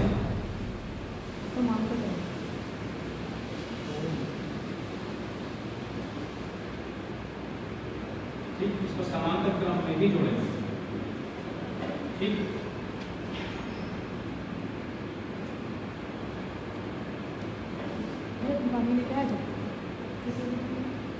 ऐसे अगर आ जाए आदर्श वोल्टमीटर तो क्या हो जाएगा इसका प्रतिरोध?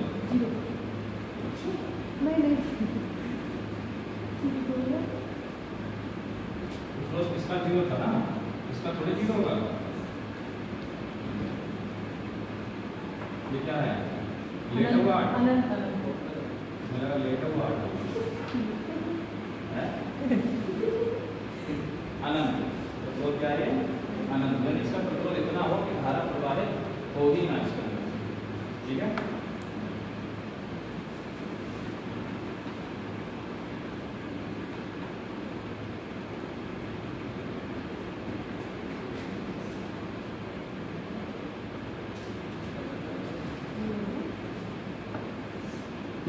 ये टर्म है, एग्जाम में क्वेश्चन आ जाता है इसका। तो ये बताइए जैसे आदर्श प्रश्न अनंत आदर्श वोल्टमीटर है।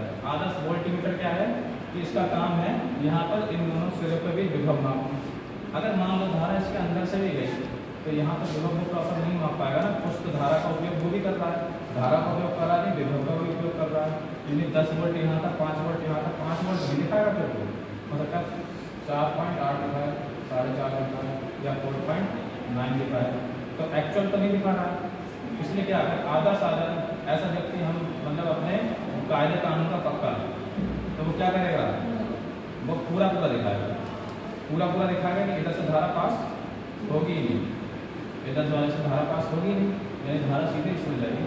जिसमें मापना है तो उसका प्रतिरोध क्या होना चाहिए, इसका अनंत होना चाहिए, तभी कैसा होगा। अनंत किसी का होता है नहीं होता। अब रेक्टिफायर,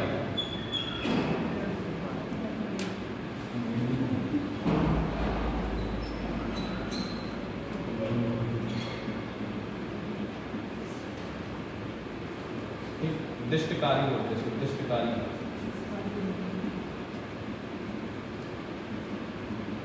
ये क्या होती है बताओ, दिष्टकारी क्या चीज है। हमें क्या करना है, देखो घरों में जो करंट फ्लो होती है वो कौन सी होती है, प्रत्यावर्ती धारा होती है, दिष्ट धारा होती है, एसी या डीसी। एसी घरों में जो आ रही है कौन सी करंट आ रही है, प्रत्यावर्ती धारा। प्रत्यावर्ती धारा कौन सी होती है, डीसी एसी। देखो दो तरीके की धाराएं होती है, एक होती है एसी और दूसरी डीसी। जो तारों में बह रही है वो कौन सी धारा है, प्रत्यावर्ती एसी, अल्टरनेटिव करंट प्रत्यावर्ती धारा। अब हुआ क्या, प्रत्यावर्ती धारा को स्टोर करके रखना बड़ा करता काम या नहीं कर सकते, तो लगातार इधर उधर तो भेज सकते हैं, यूज कर सकते हैं, लेकिन उसे स्टोर करके रखना मुश्किल है। तो हम क्या करते हैं, उसको बदल लेते हैं दूसरी धारा, उसको बोलते हैं दिष्ट धारा, यानी डीसी, डायरेक्ट करंट। तो दिष्ट धारा में कन्वर्ट करने के लिए हमें क्या करना है, एसी को बदलना है डीसी, तब तो हम उसे स्टोर कर सकते हैं। तो किसका यूज करेंगे, रेक्टिफायर। रेक्टिफायर का काम होता है एसी को डीसी में बदलना, और डीसी को एसी में बदलना को इन्वर्टर, ठीक है। तो रेक्टिफायर इसका काम क्या होता है, एसी मतलब अल्टरनेटिव करंट। हिंदी में भी लिखना, उर्दू में भी लिख लेंगे, बस तुम पढ़ पाओ। एसी को डीसी यानी डायरेक्ट करंट,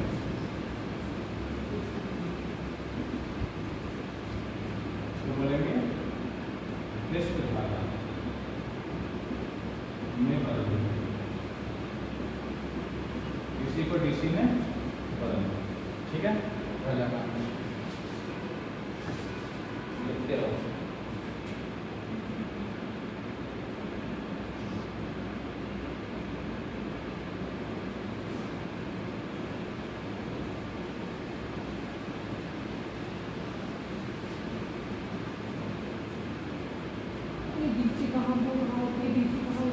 बैटरी में जो स्टोर है, डीसी इन्वर्टर, डीसी पंखे से डीसी फैन आते हैं, डीसी मोटर होती है।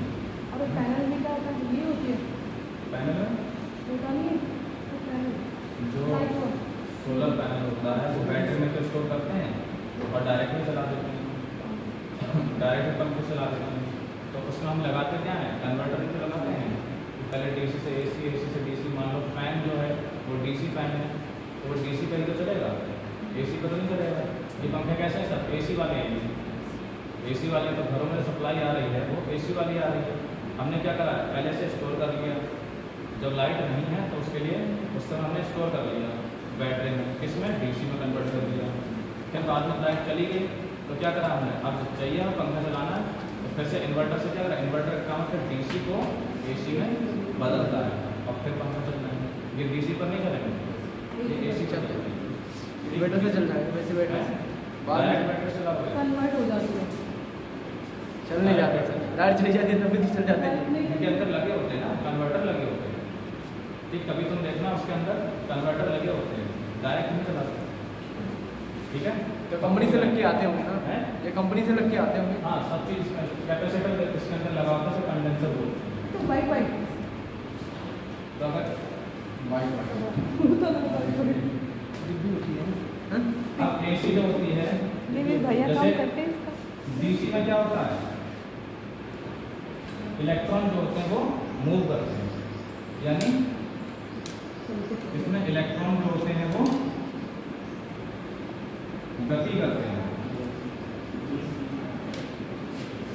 यानी इलेक्ट्रॉन किसी बैटरी जब कनेक्ट करते हैं तार में इलेक्ट्रॉन ऐसे घूम रहे हैं, यानी इलेक्ट्रॉन गति करते हैं, उसमें प्रॉपर गति करते हैं, मोशन में होते हैं। लेकिन जब एसी की बात करेंगे तो एसी में इलेक्ट्रॉन क्या है, मोशन नहीं करते, क्या करते हैं अपनी जगह, मान लीजिए इलेक्ट्रॉन ऊर्जा तो भेजनी है तो क्या करते हैं ऐसे करके वाइब्रेशन करते हैं एक ही जगह पर, आपस में टकराते हैं, ऊर्जा ट्रांसफर होती दी जाती है इस तरीके से ये। तो यहाँ पे क्या करते हैं, कंपन करते हैं, ठीक, या एक ही जगह पर इसको कौन सी गति करेंगे, सरल आवर्त गति, एक ही पथ को बार बार दोहराना सरल आवर्त गति होता है, यानी ये क्या करते हैं कंपन करते हैं दोनों, ठीक है। यहाँ पर इलेक्ट्रॉन एक्चुअल में मूव करते हैं, ठीक, नोट कर लेंगे। इन्वर्टर का काम क्या होता है,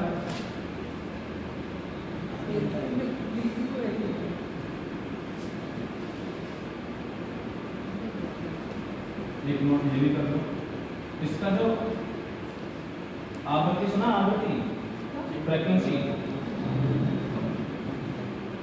दोनों की आवृत्ति भी क्या है? हाँ, इसमें भी यानी देखो जब एसी चलती है ना, एसी ऐसे चलती है, यानी यहाँ पर क्या हो रहा है, कंपनी तो रहा है इलेक्ट्रॉन, यानी एक सेकंड में इलेक्ट्रॉन कितने कंपन करता है, प्लस माइनस। तो एसी की जो फ्रीक्वेंसी है उसकी होती है 50 हर्ट्ज,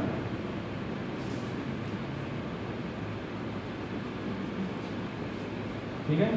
एसी की फ्रीक्वेंसी यानी जो हमारे घरों में सप्लाई है और जो विद्युत धारा एसी अल्टरनेटिंग करंट आ रही है उसकी जो आवृत्ति है वो 50 हर्ट्ज है। अब ये हमारे पूरे देश के लिए, ठीक, लेकिन जो विदेशों में अब ये हमने फिक्स कर रखी है, अब ऐसा नहीं हम बढ़ा नहीं सकते, हम बढ़ा भी सकते हैं या घटा भी सकते हैं, लेकिन हमारे उपकरण 50 हर्ट्ज के हिसाब से काम करने के लिए बनाती है कंपनी, उसको बढ़ाने घटाने की समस्या है, ठीक, उपकरण खराब होने की समस्या है। लेकिन कुछ देशों में क्या होता है 60 हर्ट्ज भी होता है, 70 हर्ट्ज भी हो सकता है, यानी वो अपने हिसाब से उन्होंने डिज़ाइन किया है, उसी हिसाब से फ्रीक्वेंसी रखी है। और इसकी फ्रीक्वेंसी कितनी होगी, ये क्या है, सीधे चलते इलेक्ट्रॉन, धारा कहीं चले सीधे, प्लस माइनस हो रही है, वाइब्रेशन हो रहे हैं तो सीधे चल जाएगा, आगे पीछे है तो फ्रीक्वेंसी इसकी कितनी होती है, 0।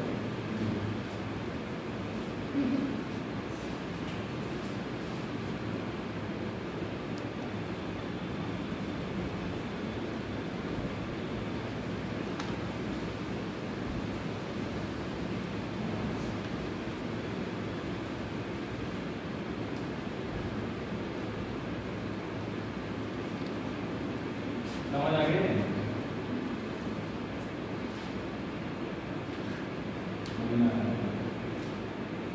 इतना सारा टाइम लेके कहीं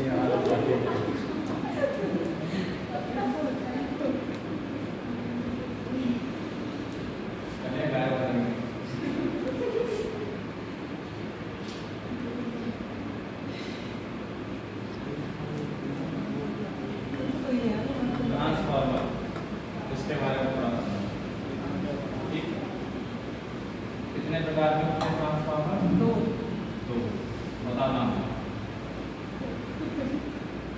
ये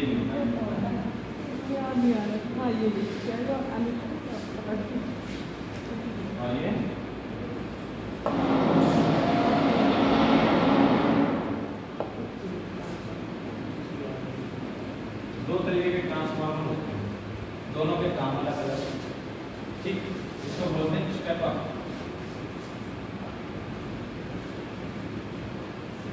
पूरा लिख लेना हमने, ठीक, ट्रांसफार्मर इसको लिखना ही लिखना।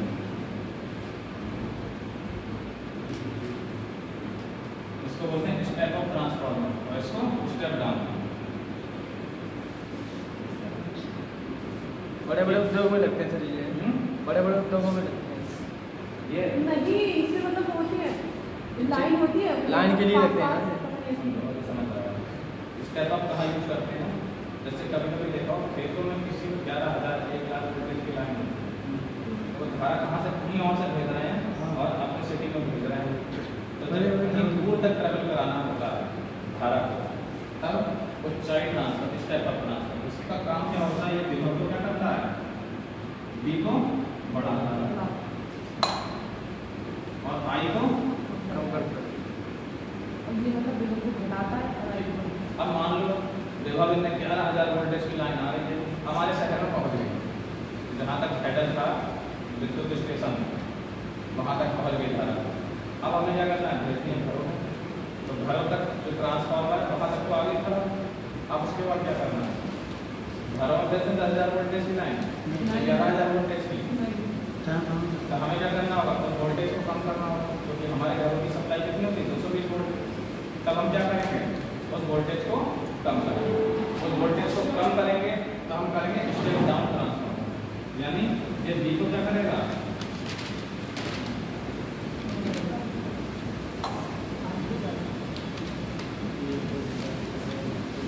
एक जो हमारे घर गाँव में लगे होते हैं ट्रांसफार्मर को कौन से वाले होते हैं, स्टेप डाउन वाले। अब चाहिए इनका काम क्या होता है, वोल्टेज को कम करना और धारा क्या होगी, बढ़ जाएगी। आप समझो ये दो काम हो, तो यहाँ पर क्या डी बढ़ रहा है, आई घट रहा है, ऐसा क्यों हो रहा है, हमारे यहाँ बी, जैसे बी क्या होता है, बी प्रोपोर्शनल टू आई होता है, बी बराबर आई आर होता है ना, होता है, यानी बी प्रोपोर्शनल टू आई लिख सकते हैं, लेकिन आई बढ़ेगा तो बी भी बढ़ना चाहिए, यहाँ पर एक बढ़ रहा है दूसरा घट रहा है, ऐसा क्यों हो रहा है, क्योंकि ये इस पर काम नहीं करता, ओम के नियम पर काम नहीं करता, ये किस पर काम करता है, ऊर्जा संरक्षण पर, केवल इनको क्या करना है, ऊर्जा जितनी है उतनी फिक्स रहनी चाहिए। अब बताओ यहाँ से अगर ये क्या है, पी पावर जितनी ऊर्जा हमने भेज दी थी वो कांस्टेंट रहेगी, यानी पावर क्या रहेगी, फिक्स, ठीक। तो यहाँ से बी आई क्या हो गया, कांस्टेंट हो गया, तो बी क्या हो गया, ठीक, बी बढ़ाएंगे तो आई बढ़ाएंगे तो बी, दोनों उल्टे चलेंगे। अब यहाँ से देखो जब हमने भेजा है दूर, ठीक, तो हमने क्या मान लो हमें जरूरत है वोल्टेज, क्योंकि देखो वोल्टेज का काम है लालच का है, एक तरीके से इलेक्ट्रॉनों को लालच देना, यानी इलेक्ट्रॉनों को दूर तक, तो हमने क्या करा, डी को बढ़ा दिया, डी को बढ़ा दिया तो उससे क्या होगा, धारा कम हो गई। अगर ये कम नहीं होती, धारा भी ज़्यादा रहती, डी बढ़ाने पर धारा बढ़ जाती, तो हमने भेजा था दूर, तार जो लगे हैं तो उससे क्या होता, जैसे देखो ज़्यादा हुआ धारा की मात्रा बढ़ गई, तो जैसी तार तो नहीं होते, धारा की मात्रा जैसी बढ़ी तो क्या होगा, ऊर्जा उसमें उत्पन्न होने लगेगी, तार पिघलने लगेंगे, तार जल जाएंगे। इसलिए क्या करते हैं, ये ऊर्जा संरक्षण पर काम करता है, जैसे ही विभव बढ़ा धारा की मात्रा कम होगी, उससे क्या होगा कि अब कम धारा जाएगी, धारा जाएगी तो दूर तक, लेकिन कम धारा जाएगी, जिससे क्या होगा, तार पिघलेंगे नहीं, और तार पिघलेंगे नहीं तो चलेंगे नहीं, लॉन्ग टाइम तक कर सकते हैं, वरना क्या होगा, हर दिन तार बदलने पड़ेंगे। तो यहाँ से क्या समझ आ रहा है कि ये किस पर काम करता है, पहली चीज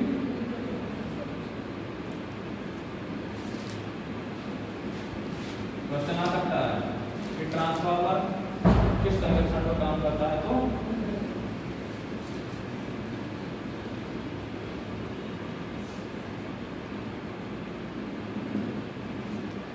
इसमें होता क्या है,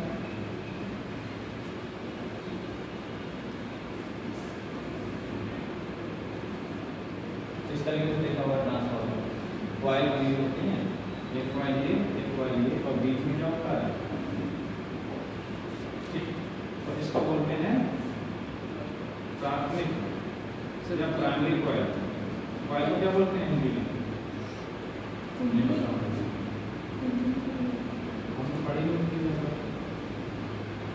इसको बोलते हैं सेकेंडरी कॉइल, द्वितीयक कॉइल। तो यहाँ पर क्या करना है, जब हमें यहाँ पर मान लो V1 और धारा कितनी है I1, यहाँ V2, यहाँ धारा I2। पावर क्या रहनी है, पावर नहीं बदलेगी, जितनी पहले थी उतनी ही बाद में। तो मान लो P1 कितना, P1 किसके बराबर होना चाहिए, P2 के। P1 क्या होगा, V1 I1, P2 क्या होगा, तो V1 बटे P2 बराबर I2 बटे I1। एक दूसरे के विरुद्ध क्रम आ गया, V1 I1 इधर आ रहा है, V2 तो I2, यानी एक दूसरे के बीच जो है वो I के विरुद्ध क्रम पर। अब यहाँ पर क्या होता है, बीच में कॉइल लगी होती है लेकिन ये दोनों आपस में कनेक्ट नहीं होते। तो इसे बोलते हैं, जब धारा इधर से इधर ट्रांसफर हुई, पावर इधर से इधर ट्रांसफर हुई, इसे बोलते हैं विद्युत चुंबकीय प्रेरण। तो कई बार ऊर्जा संरक्षण बोल सकते हैं, विद्युत चुंबकीय प्रेरण बोल सकते हैं, या अन्योन म्यूचुअल इंडक्शन भी बोल सकते हैं, अन्योन प्रेरण। ठीक, ये कई सारी टर्म यूज करेंगे। तो इसमें पहले ये देखो, ये भी नोट करो, ये दोनों थे इंटर में सभी, ये फिजिक्स में मोस्ट होता है इंटर में, इनमें से आते हैं एक दो नंबर में, थ्योरी में दोनों में से।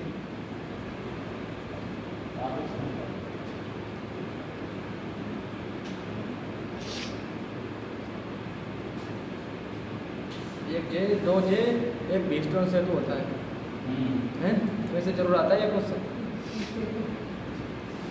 हो गया तो नुकसान होगा, पहले इंटरनल से बड़ा होगा, आता है रुकता नहीं।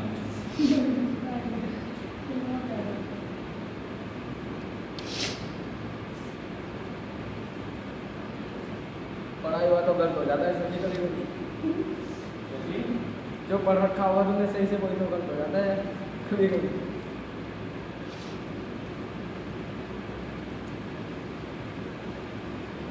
घरों में जब धारा चाहिए, अगर एक जगह दूसरी जगह भेजनी धारा तो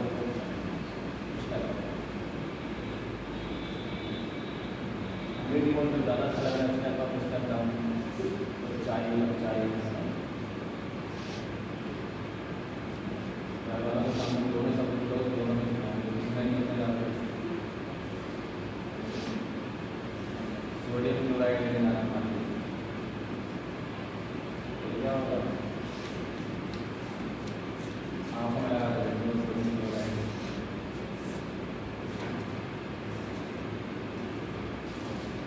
फिलहाल ये है तो ये सारी चीज़ें इम्पोर्टेंट हैं। आज चैप्टर में होने वाला है, कोई चीज़ डाउट हो तो बताओ, आ रही है बताओ, नहीं आ रही है पीछे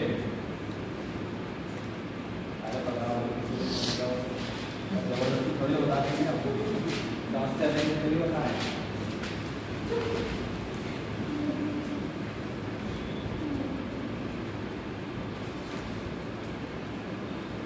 अब देखो, इसको अलग अलग नाम दिए गए हैं, किस किस पर काम कर रहा है। तो पहला तो हो जाएगा ऊर्जा संरक्षण पर। दूसरा प्रश्न आ सकता है ये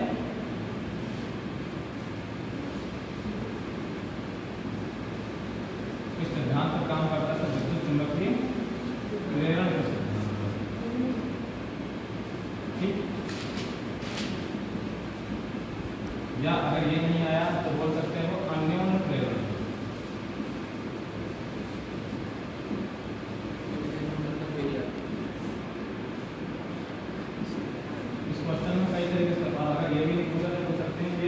किसके नियम पर कार्य करता है, तो फैराडे के नियम, क्योंकि फैराडे नहीं दिए थे।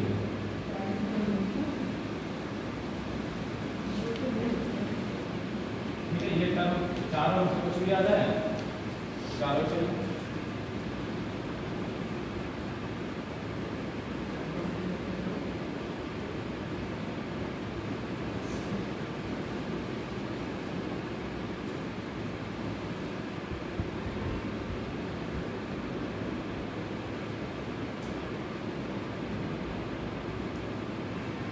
क्वेश्चन देखो, काफी इधर वाला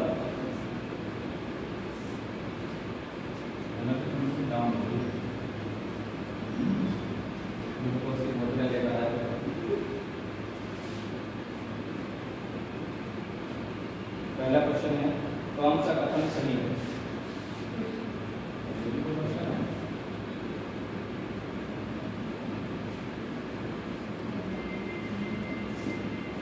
पहला देखा है एक परिपथ को एक अमीटर को परिवर्तन सही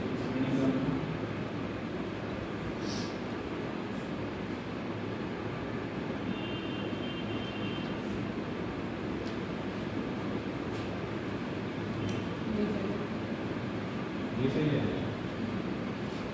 सारे ऑप्शन केवल ज़्यादा भी कर सकते हैं सही है। दूसरा ऑप्शन है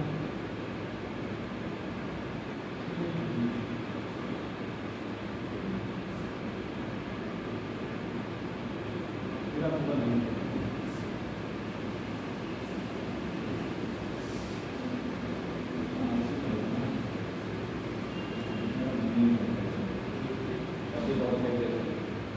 तीसरा आ रहा है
पता नहीं हो भी सकते क्योंकि इनकी का तो पता ही नहीं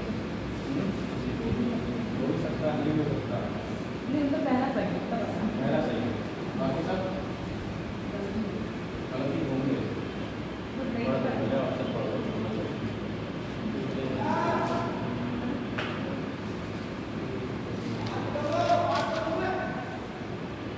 सही है सची सही है ना। अगर एसी को डीसी बदलने वाली डिवाइस पूछी जाए तो कौन सी होगी? एसी और डीसी में बदलना है तो कौन सी डिवाइस का यूज करेंगे? इसका यूज करते हैं डिस्टकारी का, जब इन्वर्टर का डिवाइस है डिस्टकारी रेक्टिफायर की डिवाइस है और इन्वर्टर की डिवाइस है, किसका यूज करेंगे? रेक्टिफायर। ठीक है, तो ये रेक्टिफायर इन्वर्टर डिवाइस है, एक टर्म नहीं है। ठीक है, अमीटर है, वोल्टमीटर, ये भी डिवाइस है, जो लास्ट में पढ़ना एक डिवाइस है। ठीक, अब ट्रांसफार्मर बदलता है, क्वेश्चन है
इन्वर्टर ट्रांसफार्मर होता है। ट्रांसफार्मर दो टाइप होते हैं, अपचाई और उचाई होते नहीं होते हैं। अपचाई में क्या होता है, वोल्टेज कम होता है, कम करता है, और उचाई में वोल्टेज अप करता है। किसी चीज डीसी टू एसी तो नहीं होगा, क्यों नहीं होगा, क्योंकि वो इन्वर्टर का काम है। ठीक, वोल्टेज को कम ज़्यादा करता है, तो कौन सा वोल्टेज को, ये कौन सा ट्रांसफार्मर कहाँ लगे हुए, डीसी में लगे हुए, एसी में लगे हुए, एसी में लगे हुए, सब में लगे हुए। तार से धारा आ रही है वो एसी में नहीं है, ये बैटरी में जो धारा है वो डीसी है। तो तार से धारा आ रही है एसी है, एसी है तो एसी में वर्क कौन करता है, ट्रांसफार्मर। और ट्रांसफार्मर या तो विभव को कम करेगा या विभव को बढ़ाएगा। तो पहली चीज़ जो डीसी टू एसी की है वो गलत था। फिर low voltage DC to high voltage DC से एसी तो हो ही नहीं सकता, यानी ये भी गलत था। फिर ये क्या, low voltage AC to high voltage कर सकता है, कौन सा कर सकता है, ये step up transformer, up side up side transformer जो है वो कम से ज़्यादा कर सकता है विभव को। और ये क्या, मैकेनिकल एनर्जी टू काम करने वाली यांत्रिक ऊर्जा को क्या विद्युत ऊर्जा बदलता है। ट्रांसफार्मर तो केवल वोल्टेज को कम या ज़्यादा करने का काम है उसका, और कोई काम थोड़ी है, यानी ऊर्जा को फिक्स रखने वाला। ऐसा थोड़ी कि हाँ मोटर पहले हमें मेहनत की और मोटर चला रहे हैं। ट्रांसफार्मर ये काम किसका है, जनरेटर का। मैकेनिकल एनर्जी पेट्रोल डालते हैं या डीजल भरते हैं, वो क्या करता है, पिस्टन को घुमाता है, जब डीजल जलने लगता है और पिस्टन से क्या होता है, जनरेटर घूमने और धारा उत्पन्न होती है। तो कहाँ होता है, यांत्रिक ऊर्जा से विद्युत ऊर्जा। तो ये काम तो किसका है, जनरेटर का है। ये काम ट्रांसफार्मर का है, ये काम ये नहीं किसी का, डीसी टू एसी वाला है नहीं। अगर कहें तो ये किसका है, ये वाला इन्वर्टर का है, ये तो गलत है। ये कौन सा सही होगा, समझ आए, नहीं आया, बताओ क्या समझ। क्वेश्चन ये है कि ट्रांसफार्मर बदलता है, ठीक, उन्होंने कहा कि डीसी से एसी, डीसी को एसी बदलता है, यानी विद्युत धारा को प्रत्यावर्ती धारा में। तो ये ट्रांसफार्मर का काम थोड़ी है धारा को बदलना, डीसी को एसी, ये किसका काम है, इन्वर्टर का। ट्रांसफार्मर का काम को लिखना है, वोल्टेज को वो बढ़ाएगा या वोल्टेज को घटाएगा। और कौन से, एसी वाले, डीसी में नहीं, डीसी में काम नहीं करेगा। तो क्या करेगा ये, इसका मतलब इसमें ऑप्शन दिया low voltage AC to high voltage AC, यानी कम विभव से उच्च विभव वाली एसी को बदलना धारा। अगर ये कहता high voltage AC to low voltage AC, तब भी सही होता। अगर दोनों एसी हैं और हाई से लो बोलना है तब भी सही है, क्योंकि दोनों ही काम करता है ट्रांसफार्मर। लेकिन करेगा किसमें, डीसी में, डीसी में। टाइम हो गया, हो गया, अरे पूरा टाइम हो गया। आप लोग जाओ, थोड़ा सा मतलब ग्रेजुअली करके छोड़ दें।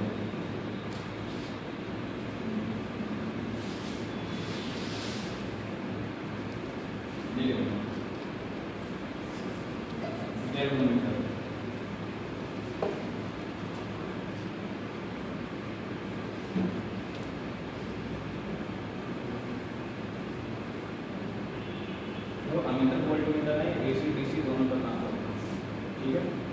लेकिन जो गैल्वेनोमीटर है वो केवल और केवल डीसी पर काम करता है। ये क्या इसलिए होता है,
यानी धारा, क्योंकि ये कम से कम जो थोड़ी बहुत होती है अमीटर है वो एम्पियर में बता रहा है, ये माइक्रो एम्पियर में बता देगा, यानी ज़्यादा अच्छी वैल्यू कौन देगा, गैल्वेनोमीटर। ठीक है,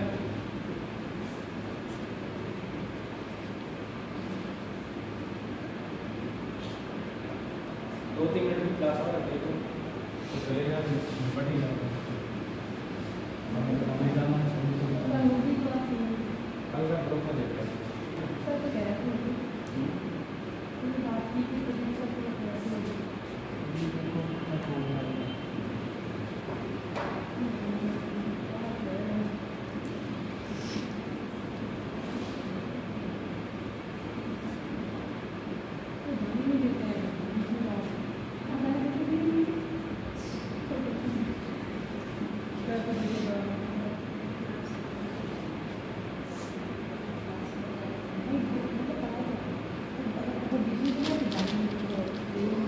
देखो फटाफट गैल्वेनोमीटर को बदलना अमीटर में, कि हमें क्या काम करना, अमीटर की तरह इसका काम करना है। ठीक, तो हम क्या करेंगे, गैल्वेनोमीटर के समांतर में एक प्रतिरोध जोड़ देंगे। ठीक, इससे क्या होगा, ये प्रतिरोध किसकी तरह काम करेगा, इससे क्या होगा, देखो समांतर में जब भी प्रतिरोध को जोड़ा जाता है तो इसका रिजल्टेंट होगा छोटे वाले से भी छोटा हो जाएगा। मान लो इसका 1 ओम है, इसका 5 ओम है, तो इन दोनों का रिजल्टेंट कितना आएगा, अब 1 ओम से भी कम आएगा। समांतर नहीं होता है, यानी इसका प्रतिरोध हमने और कम कर दिया। अमीटर का प्रतिरोध कैसा होता है, अमित होता है, अमीटर का प्रतिरोध कम होता था, अभी लिखवाया था, प्रतिरोध जब कम होता है तो अमीटर की तरह काम करेगा नहीं करेगा। यानी जब हमें गैल्वेनोमीटर को अमीटर बदलना है तो हम क्या करेंगे, प्रतिरोध को समांतर क्रम में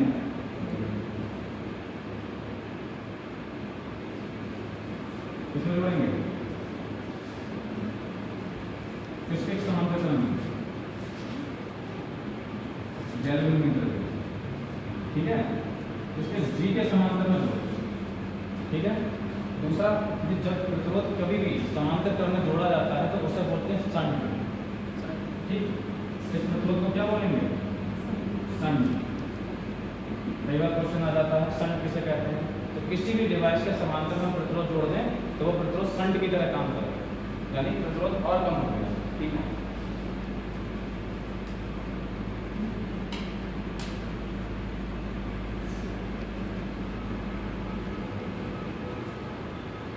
ठीक है, दूसरा उल्टा जलना। इससे क्या होता है, अगर जलना भी होगा तो प्रतिरोध ये वाला जलेगा, ये वाला सुरक्षित रहेगा, हम डिवाइस को बचाने के लिए करते हैं। अब देखो इसको क्या करेंगे, अब जी को कैसे बदलना है, पूरा लिख लेना, वोल्टमीटर। तो वोल्टमीटर का प्रतिरोध कैसा होता है, हाई हाई होता है, यानी ये क्या रहा, जी, यहाँ पर क्या कर दें, श्रेणी क्रम में आर जोड़ दें, तो ये क्या हो जाएगा,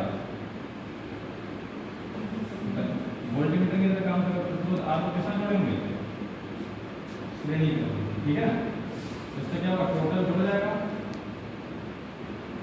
समझ आ रहा है, जब हमें वोल्टमीटर बनाना है तो वोल्टमीटर में क्या होता है, प्रतिरोध उच्च होता है, कुछ प्रतिरोध के लिए क्या करेंगे, इसका कुछ ना कुछ होगा, इसके समांतर में प्रतिरोध जोड़ दो, टोटल उच्च हो गया, यानी अभी किसकी तरह काम करेगा, वोल्टमीटर। यानी इसमें क्या होगा, जब भी गैल्वेनोमीटर को वोल्टमीटर की तरह काम कराना है, हमारे पास गैल्वेनोमीटर है, तो क्या करें, प्रतिरोध या समांतर जोड़ो या श्रेणी में, इससे वो अमीटर बन जाएगा या वोल्टमीटर। ठीक, बाकी क्वेश्चन हम भेज देंगे, देख लेना, नोट कर लेना। क्वेश्चन आ सकता है क्या जोड़कर जी को बी में बदला जाता है, तो प्रतिरोध जोड़कर कहाँ जोड़ेंगे, श्रेणी में। ठीक है, छोड़ो, चैप्टर फिनिश। क्या कर, संन्यास हो गया, बंद करो।